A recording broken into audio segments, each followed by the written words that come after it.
starting with May. That is still not us. It's still not us. Just to be clear, that's not us. Damn it, Dave. Why would you get me excited about that then? Hey. I thought my attorney just created the loophole. Change is slow. Adopting to the 25 years slow. We gave that option to our board members and it literally emptied the place out now. Yeah. So we actually started to rescind it as well, that it's like, nah, this isn't working to have board meeting when It's something, your quorum but yeah, since Is somewhere else. somewhere up, yeah. Yeah. It's good for How many people do we need? couple of the different boards I sit on, they have subcommittees that might like do some review of financials, and it's like 4 people or something like that. Yeah. It's helpful not to drive all the way over there for those kind of meetings. We do our financial the hour before the board meeting, so you're there kind of thing. Right. All right, this one I'm thinking it was a separate day. Yeah.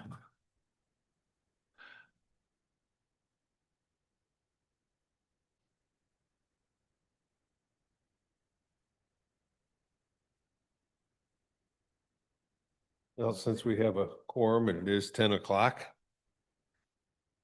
I guess we'll go ahead and open the meeting of the Material Management Planning Committee. Looking for approval of minutes from the last meeting.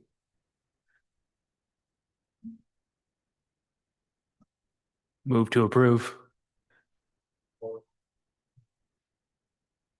And all in favor of the approval of the minutes from 5/7, say aye. Aye.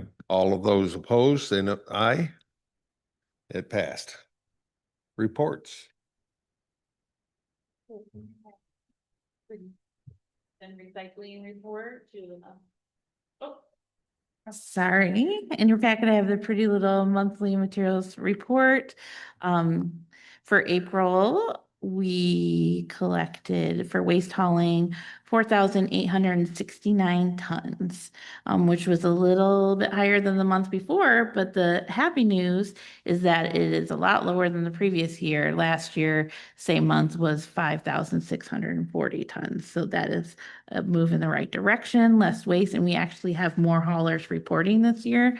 So I think that's a really positive trend for us. So DOS recycling was at 32.95 tons, which was up from last month and a little bit down from last year. And countywide recycling was really high this month, 1,195, and most of the 94, but most of that was from R&M Recycling Metals. They had a really big month. It was like 900. So they boosted that really high. But that put our waste diversion rate at 20% for April, which is a lovely number we like to see. Any questions on those numbers? All right, so my report for the month, I included all of our top social media posts. One I would like to highlight is I had a fun photo from Meyer. They have a really cool program that if you're talking to people and want to boost for them, they have a flash food thing where it's an instant app and it's nationwide with other grocery stores too. And Adrian Meyer is currently the only grocery store in the county that does it. It's an app to help prevent food waste, and you can go on and see like produce that's about to expire. You can order it for a discounted rate, and they have a fridge right by the front entrance, and you log in your code, you grab your bag and go. You don't have to go through the normal checkout. So it's a really neat program that they have. So they sent a picture and we got to explain it. So that was a popular post on our social media this month. During the household hazardous waste event, which was thanks to Anderson, they're not here today, but that was a successful event. The lines were very long, I heard. So, but they're, it is more downtown than when they're at Wacker. So that is common when they switch year to year. I was out at Stubnitz. There's a lot of people that came out for the recycling education. They had an animal magician or presenter there. It was really cool to see a lot of kids. It was the first time I tabled for composting as part of our new materials management program. And I talked to so many people that were doing it in their yard. That flyer I showed you guys a couple months ago about how to start one in your yard, a lot of people took those, and a lot of people loved that, the refrigerator organization thing that we had printed too. Those, I handed all those out, that people took those because they liked the stickers. So, that was a fun event. Waste hauler licensing, no update really on that. Meetings and conferences, I had the pleasure of going up to Muskegon from May 13th through 15th for the Michigan Recycling Coalition Conference.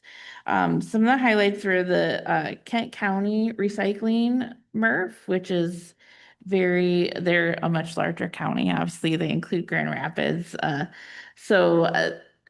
I will say they have their home recycling site, they sort everything, but it is self-sustaining financially for what they sell the recyclables for. It pays for their program.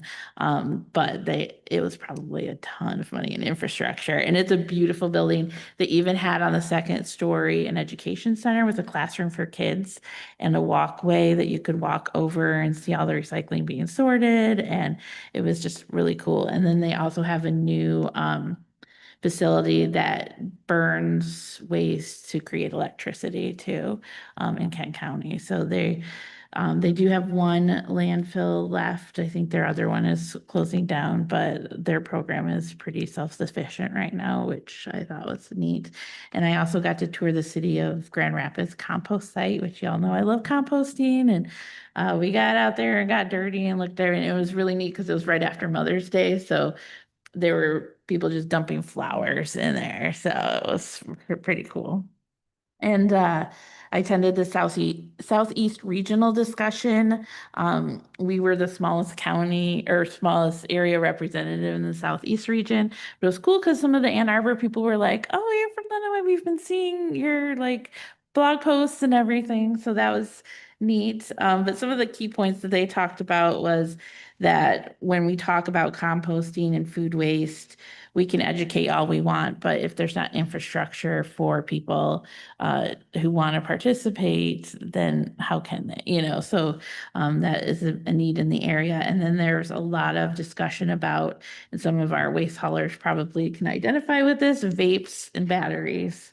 It's becoming a huge problem, especially since vapes these days are being advertised as disposable.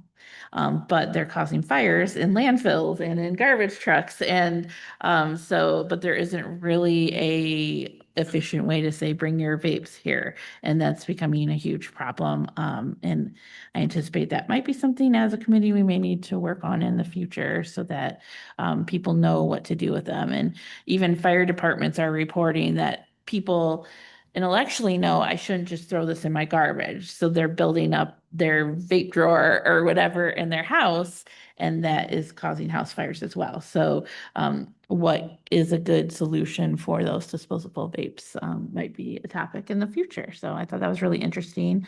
I also attended a panel about construction waste and whether or not we should include that in our MMPs.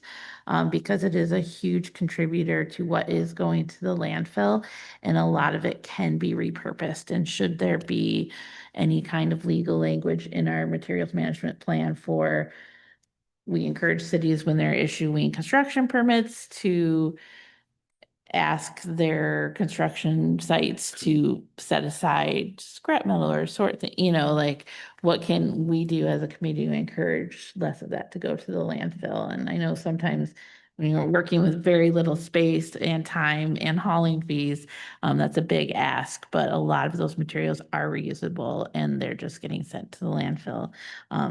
So that was interesting. And finally, my favorite panel was one with rural counties. They had Newaygo County and I don't remember the other one, but they were talking about their programs, and a lot of their recycling programs are like the ones we're going to do with our pilots, where they have the smaller mixed use containers out in their rural areas. And it was a really what they're doing now, and there's a lot of worry with funding, because with counties cutting, because they're not getting as much federal money or state money, recycling seems to be the like accessory, like we'll just cut recycling. So, that was an interesting discussion, and one of them had the compactors like we have at the DOS, but on individual sites in their towns. And the towns paid for putting in the cement and paid for the electricity, and then the county paid for the hauling. It was like an intergovernment agreement, which I thought was kind of neat, but, and they paid for the compactors from the infrastructure grant, which we haven't even seen this year yet. So, but that was a really good panel. And finally, we had the scrap tire collection on Saturday. We filled a trailer and a half with tires. We had a little bit less than last spring. No one complained about the increase in price, from $3 to $4, because we did not, have the grant. We collected about $3,000, and the bill for pickup was about, I think, like 1,500. And then we have to pay the stub nits and all the other fees and stuff. So, we did break even, I think, on the event. And part of the reason that we had a little bit less tires than last year is I was turning some of the people away that came with huge loads and were like, I didn't know there was a fee.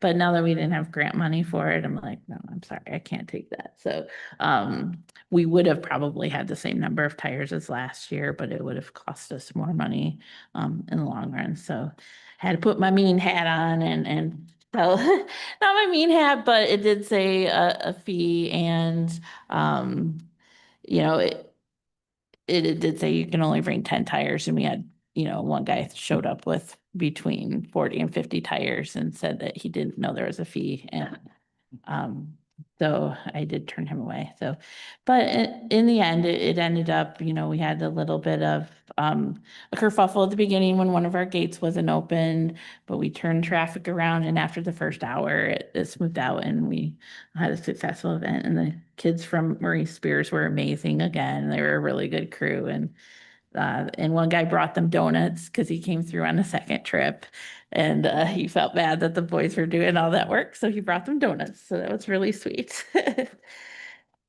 So is my coordinator's report. Any questions on that? It's a long one this time, I'm sorry. Busy month. Okay. Moving on then, since we have no questions, existing business. Materials management planning update. Okay, well, Kim brought the good news this morning. I have in my hand our approved contract for our grant funding. So she'll probably get that out and signed within the next month, so we can start some of our pilots. So I will keep you posted on how that goes. I did get the notice we were approved on May 7th and did not hear from them again. And apparently they emailed Kim. So we have that handled now, and they did give some pushback.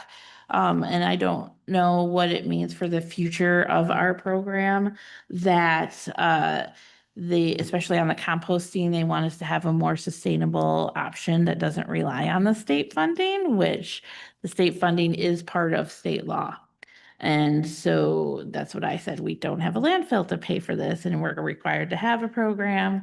And all of our recycling bins is planning on being paid for from the 60,000 a year that they promised in the state law. And they came back and they said, well, budgets are, flexible and always a moving thing. So we want to make sure you have this in sustainable funding. So, yes, that's where we are on that. I did bring that up at the rural county panel at the conference, and it was agreement with some of the other counties in the same situation without landfills, is that if the state is going to mandate that we have so many recycling drop-offs in their law, they have to come through on the funding because, or we're not gonna be, you know, and the one person said it's gonna come down to enforcement from the state. If counties cannot pay, you know, if we can't afford it and we, you know,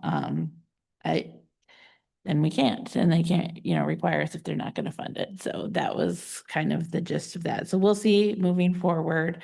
What I forgot to mention when I was talking about the scrap tire, we did not get the scrap tire grant this year, and they did say in their messaging that they are moving toward a more regional effort, but the regional place that they mentioned was gonna be fiduciary for Lenawee County was more than an hour away. And so at that point, we might as well just send our residents to Jefferson Township Transfer Station, which is in Osseo, and, you know, to take their tires. So the future of that event, the Solid Waste Committee is going to have to meet to see, I mean, we still fill the trailer and a half with our residents paying for it. So they'll have to see if they want to continue it from the county budget or just not have it. But so we'll see what that committee decides, but it's looking more and more from Eagle that funding, even though they say it's guaranteed, is not gonna happen. So that may impact how we plan moving forward on some of these pilots and things.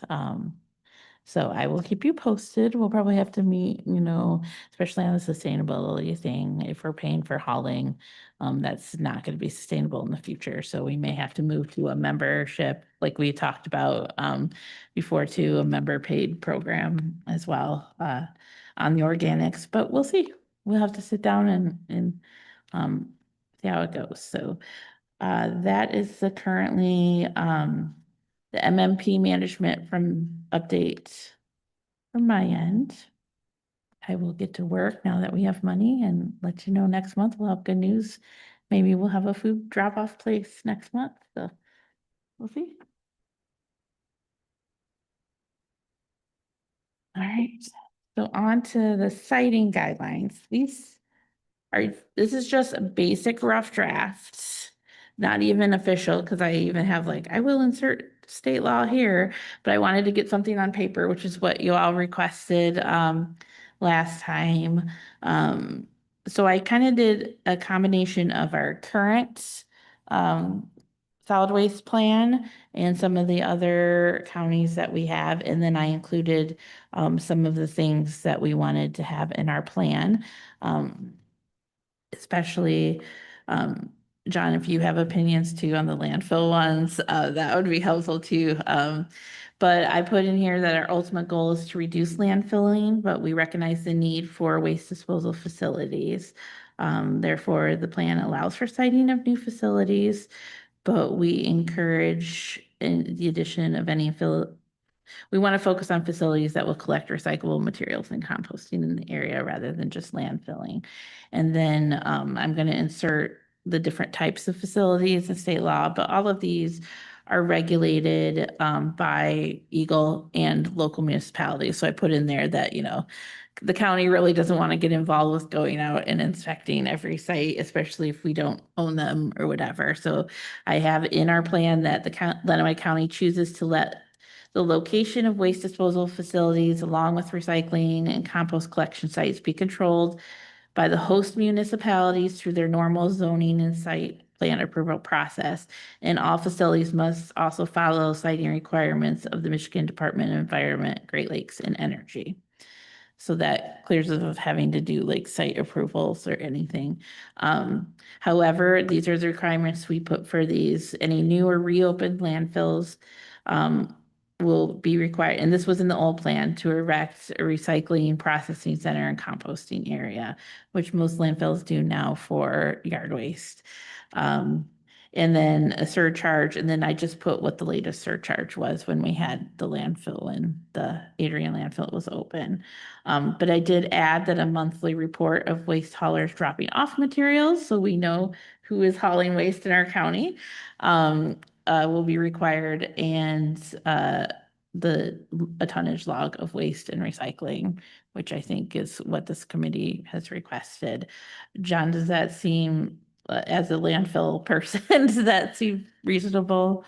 Yeah, so I'm over landfill in Canton, and that's in line with what we do with Canton Township in terms of providing information on tons received Okay, in, perfect. it would be the categories of municipal solid waste or trash, construction and demolition debris, and special waste are the Okay. three categories we typically report into both Eagle and the township. And so that wouldn't be a burden. And the surcharge is also standard as well. Okay. As it relates to the first point here, I was, something that I did highlight just for clarification is what would be the vision? I like the spirit of the, and obviously the reason we're here is diversion and kind of total planning. What would be the recycle processing center with, is the vision there that it would be like a full facility, like a full processing center? Eventually, we would love that, but that would have to be privately run, not run by, Sure. you know. It's- But we would encourage anybody to come and, Yeah, yeah. yeah, and I mean, as it relates to Adrian landfill specifically, and I'm relatively new to the area with Republic, and so I'm still understanding exactly all that we have at the site. But there is still life left there, right? There is still a possibility of it reopening and operating, and I think there's economics that could support that at some point in time in the future. I guess initially I would have some concern about what the unknowns around the economics of investing in a recycle processing center, right? That's obviously a Mhm. pretty significant infrastructure investment. And so I guess my initial thought would be that it would discourage us a little bit, I guess, more from Okay. opening, just because it would be a pretty big, reopening the landfill, there'd be some costs associated with that, but to have to build a recycle processing center to reopen it would be obviously a much different. When, can I, Yeah. when you have your facility in Canton, do you collect recyclables there too, or not at all? No, we do not. Okay. So that, and that was kind of the, again, I like the idea of, and especially being a part of this group of there being a better recycling outlet in the market. Mhm. But something to start would be, public drop-off areas at landfills Yeah. are pretty common, and that if there could be a dedicated recycling drop-off area, I mean, the composting area would be not a huge burden to manage, and to have a drop-off area for recycling, at least as a start, would All be right. something that would be less of a hurdle for Yes, the landfill for reopening. I Rather, would say. rather than putting up a yes. Right. $1 million building. Right. And I know our residents would love for that to reopen because I get a million calls a week. Where do I take this? So just putting that in your ear because, yeah, so that's really good. So I can reword that to say a recycling drop-off location. That's just from the old, and I added reopened because we don't have any. But I can put in a designated recycling drop-off site. Yeah, and I think that would be reasonable. Yeah. And you have that at your transfer station, right? Yeah, we provide recycling, actually not in the transfer station, but out in the front Of it, parking yeah. lot. Yeah. We put free dumpsters out there Tuesdays and Thursdays, and they usually leave it out on Wednesdays. And I complain about that because then when they don't leave it out on Wednesday, people come by, where's the box? Well, it's Tuesdays and Thursdays. Well, it's out here on Wednesdays. So, yeah. And you all were around here when the landfill was open. I was not, but I don't know if there was a public drop-off area previously, but from my visits over at the site, there would be plenty of room to have, like you're talking about, a separate area completely that had a few containers that could be, labeled for public Recycle. drop-off on at designated times. It would be safe and accessible. Right now outside, we have a transfer station, but out front, we just put the box with the little. Yeah. You gotta make the holes small enough that they can't fit pools in and stuff like that, so. Yeah, that's a really good note. I will definitely change that out because we do want to encourage that. Yep. Just the opportunity for people. Any other comments on the landfill piece? Because I have that similar language in the transfer station, requirements. Any new transfer station will also be required to host recycling opportunities for customers beyond just waste disposal.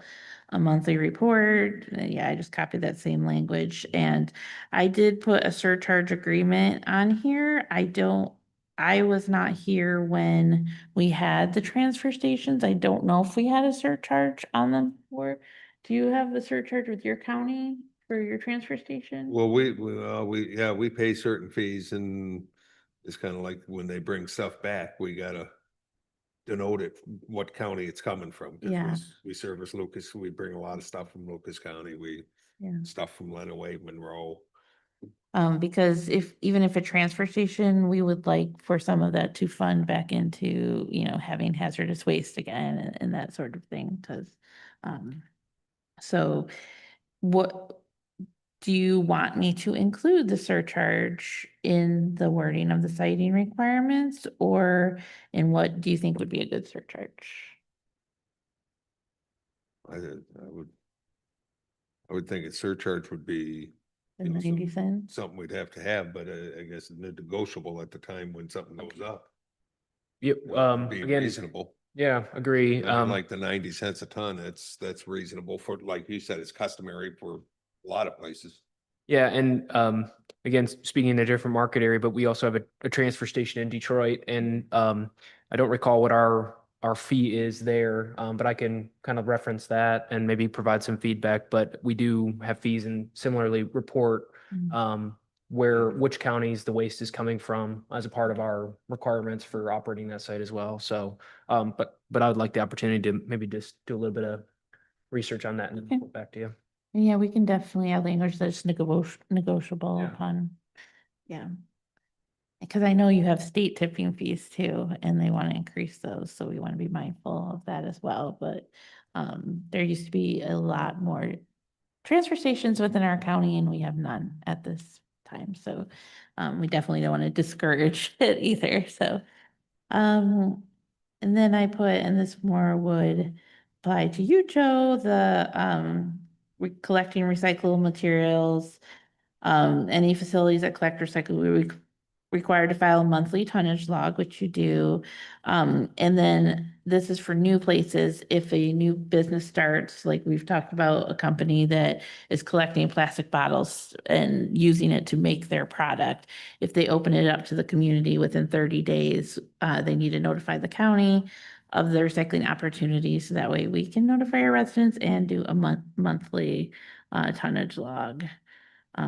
I don't know why I copied that twice, so ignore that. Okay. And then the compostable materials, this is brand new as well, but anybody that is collecting from the public, so not just, a farmer that's doing it, or I'm a neighbor and my other neighbors bring it over. Any farmer that's collecting it to sell compost must file a report with what kinds of materials are being collected, along with any restrictions on use of the site, so that we can let residents know, hey, they're collecting pumpkins, for to put in there, and what kind of restrictions. We don't want this kind of pumpkin, or we do have a farmer in Blissfield that is starting to ask for materials for he's making compost, but he is getting certified organic. So he has very specific requirements for what people can bring. So we want them to notify us so that we can let the public know of the composting recycling. Just going back to the Yeah. collecting of recyclable materials, just an editing note. It looks like you have that twice. Yes, yeah. I don't know why. I was copying and pasting. Okay. Crazy I stuff. just thought Yeah. as you go further.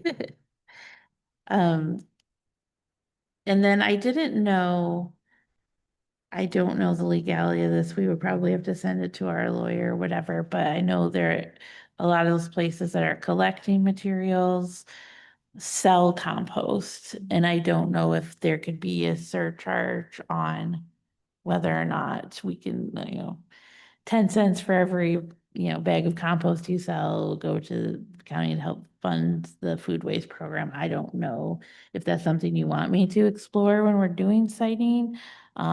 Because most of these are gonna be private run. We don't have on a county level, so I leave that open up to you guys. I don't know if the city would have, individual cities would have to charge that, or if that's something the county could do, a surcharge on compost. I don't know, but that was just when we're talking about sustainable programs, that might be an option, rather than they probably want to state level to tax our residents for doing compost, and I don't think that that would go over very well, so you have to, yeah, we want to encourage composting, so any options that you guys can think of to encourage, especially for some of our sites, like, the city of Adrian composting, and not every municipality, but a lot of our municipalities collect yard waste for composting. How can we incentivize them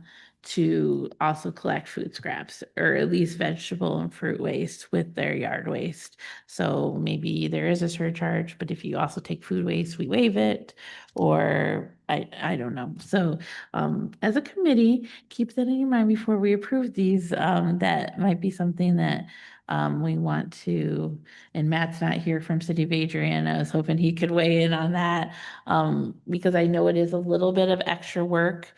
They have to turn the piles more if they include food waste in there. But we have when we were talking about infrastructure earlier, that is infrastructure for composting that is already there. So when we were talking about something like Halloween and the pumpkins, and people are putting all these pumpkins in their trash, can we say, put them in with your leaves, and they'll go to your city composting? So we really want to start encouraging that. So we need to have those conversations with our cities and other places that are already doing composting. Some of our, the flower farms and the landscapers that are doing composting.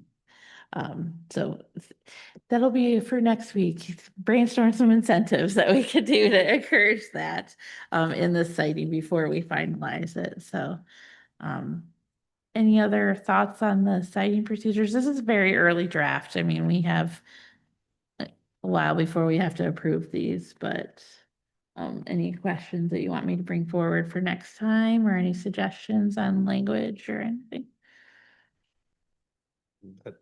It's pretty simple what you got there. I'm sure once one is gonna either reopen or be recited or Yeah. whatever, there's gonna be a lot more to go through than And- just this.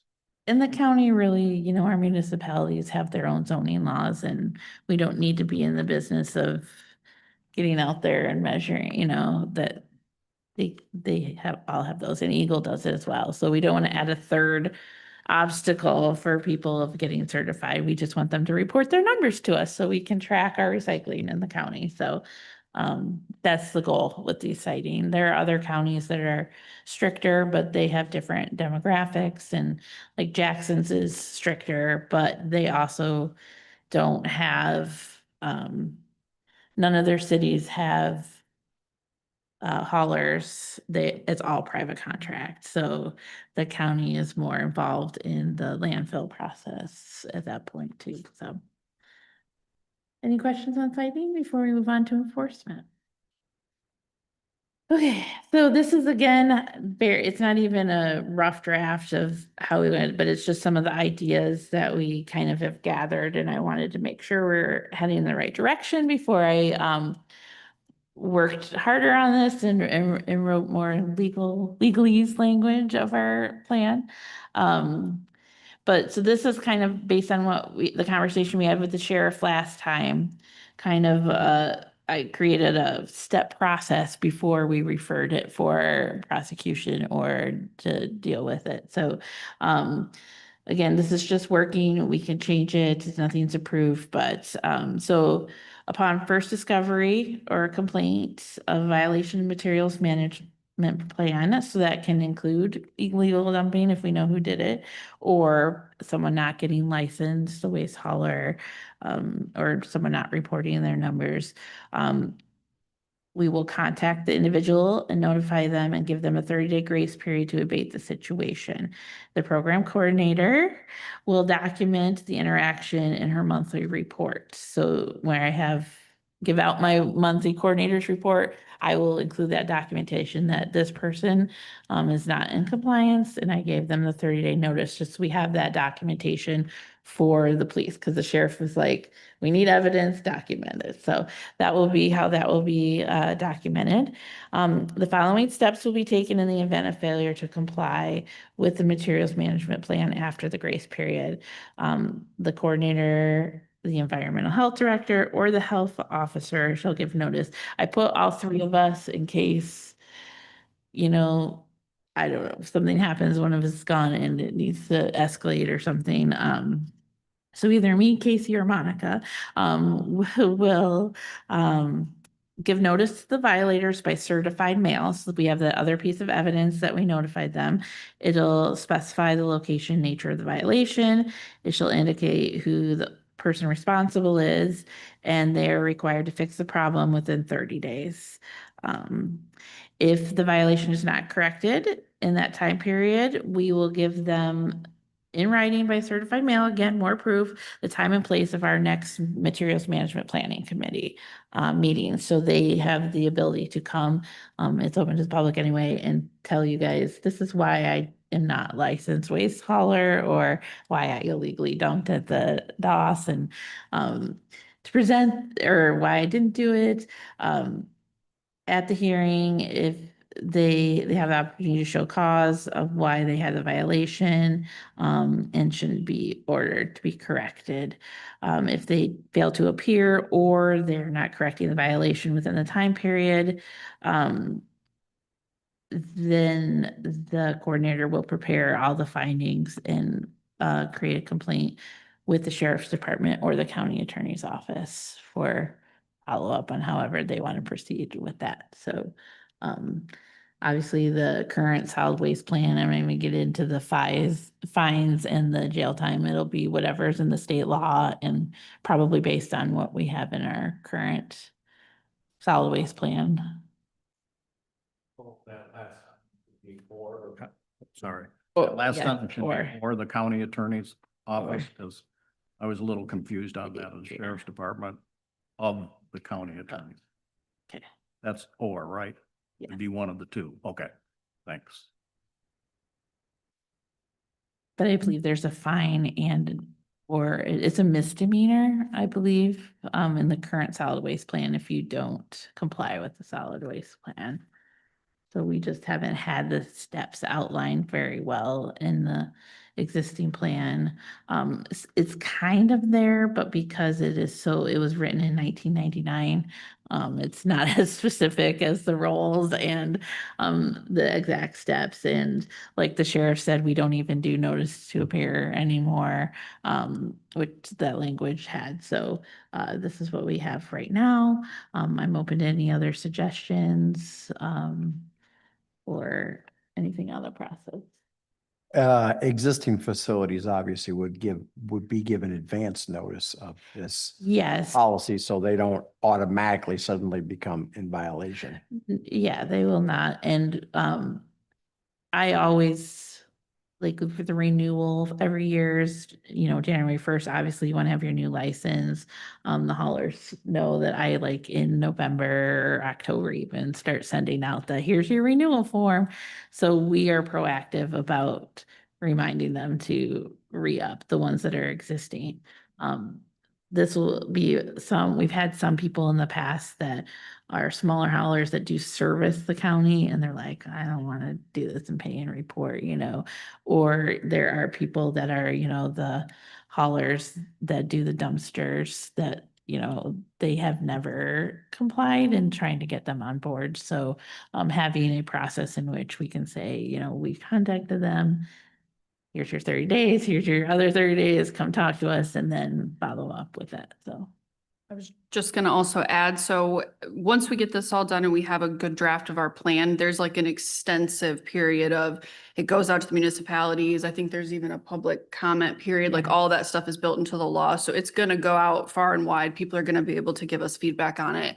It's not just gonna be, we're saying this is how it is and that's the way. So we'll get a draft put together and then it will go through that whole process. People will have ample opportunity to let us know how they feel about it. And then we will take that all into consideration before a final version gets voted on. Yes. No And it will go through the commission, and probably the last solid waste plan came with the solid waste ordinance, so we'll probably do it the same way to replace the previous solid waste ordinance. So we'll have to go through that process as well. So there'll be so many public meetings. We'll have a lot of fun. Okay, that's Any all the important stuff. Any comments on that process or anything we should add or take away? Or I know you guys said you wanted something on paper to discuss, so. I'll just say it seems to follow the conversation that went on in the last meeting and seems pretty straightforward. So change anything. Okay. Great, that's all that I have for that. I will keep working on it and present it eventually for a vote. Any new business that you all would like me to bring forward at the next meeting? I anticipate we'll have a lot of stuff that's being launched once we have the money coming through. So we'll start having a lot to share on what's happening with that program. Anything else? We'll probably start RFPs for our, some of the data-driven pieces of our materials management plan will be written by our consultants.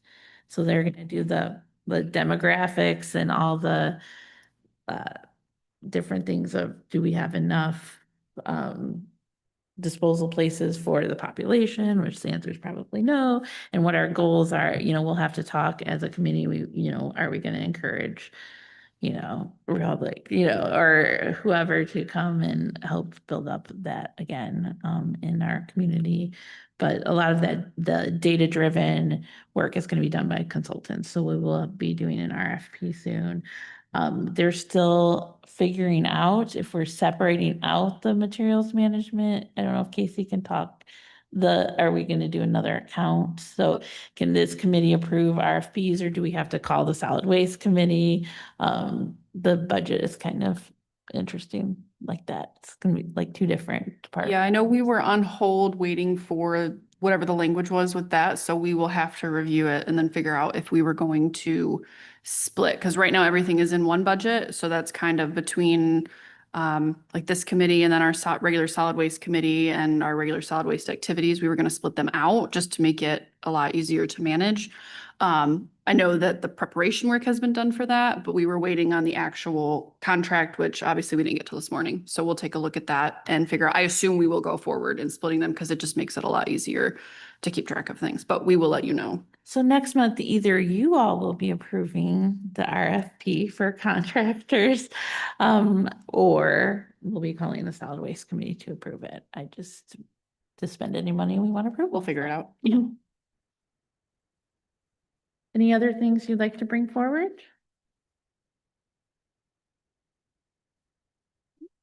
All right. That's the case. Any public comment? Nope. Move to adjourn? Don't move. Second. We go. We are adjourned. We have to have a vote. Oh. Aye. All those in favor of adjourning, say aye. Aye. All those opposed, say aye. Meeting is adjourned.